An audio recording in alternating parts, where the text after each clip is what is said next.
The night has settled gently across a medieval town. Cobblestone streets glisten faintly from the cool dew, and lanterns burn low in the silence. At the edge of the square, half shrouded in scaffolding, rises the unfinished wall of a cathedral. Its towers are yet to be completed, but already the stone breathes a sense of awe, as though the very sky has been invited down to earth. Inside the quiet site, a lone figure works beneath the stars. He is a stonemason, his hands rough with years of labor, his back bent, his pace unhurried. By day, he chisels alongside others, the clamor of hammers echoing. But by night, he lingers, carving not for the eye of patrons or priests, but for something quieter, something personal. He kneels before a single block of limestone. The torchlight flickers, revealing the faint outline of a star traced upon its surface. Not a plain star, but one patterned from geometry points, meeting in perfect symmetry. Lines intersecting as though touched by some secret order of the heavens. In medieval times, Masons held deep knowledge of sacred geometry. They believed shapes like the circle, the square, and the star carried not only beauty, but meaning, hidden harmonies that echoed the divine. The stonemason runs his chisel along the line. Tap, tap, tap. The sound is soft, steady, unhurried, like a heartbeat echoing into the night. Each flake of stone falls away gently, landing like tiny grains of sand. Around him, the cathedral's half-built walls stand silent, as though listening. He works not only with his hands, but with memory. His father was a mason, and his father before him. From them, he learned that every mark in stone was a message across time. Some messages were grand arches, vaults, pillars that reached toward heaven, but some were small, tucked in corners or hidden high above, known only to the craftsman. A bird carved into a beam, a face peeking from a gargoyle, and tonight, a star pressed into the heart of the cathedral wall. He pauses to lift his gaze upward. The night sky above is clear, a scatter of countless stars shimmering against a deep velvet. In the 13th century, stargazing was not only wonder, it was study. Builders looked to the heavens for patterns, for guidance, even for calendars that shaped their work. The mason whispers softly the names of constellations he remembers. Orion, Cassiopeia, the Pleiades. To him, the heavens are not distant, they are companions, keeping watch as he shapes their likeness into stone. A memory drifts to him of how once, as a boy, he asked his father why men worked so hard to build churches so vast. His father replied, "Because stone is the only thing we have that can hold a star." The boy had not understood then, but now, with chisel in hand, he does. Each line he carves is an echo of the sky. Each block lifted is an offering of earth toward heaven, and his little star, though hidden, will live in the cathedral as long as the walls stand.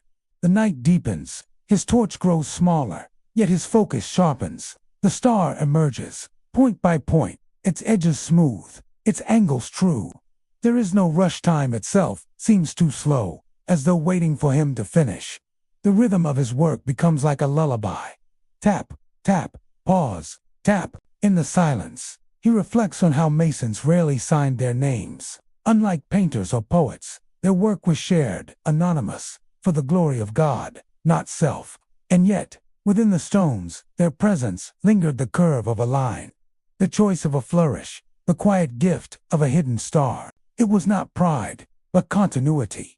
A reminder that hands, though forgotten, still left echoes for centuries to come. At last, the carving is complete. The star gleams faintly in the torchlight, each facet catching the glow as though lit from within.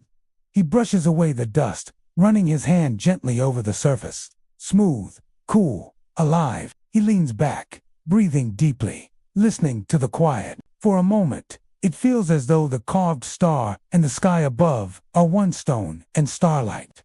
Earth and heaven, bound together. The stonemason sets down his chisel. He extinguishes the torch, and the workshop falls into the deep calm of night. Only the stars remain, bright and endless, reflected now in the silence of stone. He sits against the unfinished wall, letting his eyes close, his body softened by the day's labor. Above him, The heavens wheel slowly. Beside him, the cathedral waits patiently, cradling his hidden star within its growing bones. One day, when the cathedral is complete, pilgrims will arrive from far away. They will lift their eyes to the soaring vaults, marvel at the rose windows, whisper prayers beneath the echo of bells.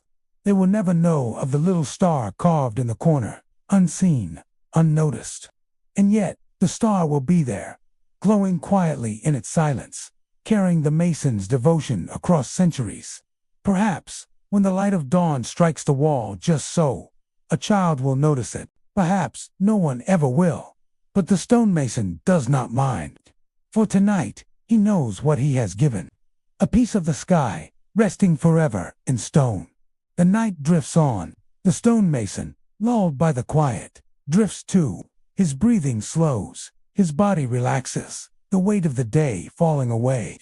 The cathedral seems to breathe with him, its unfinished arches whispering peace. And the star here watches over him, steady, patient, eternal. You to feel that stillness.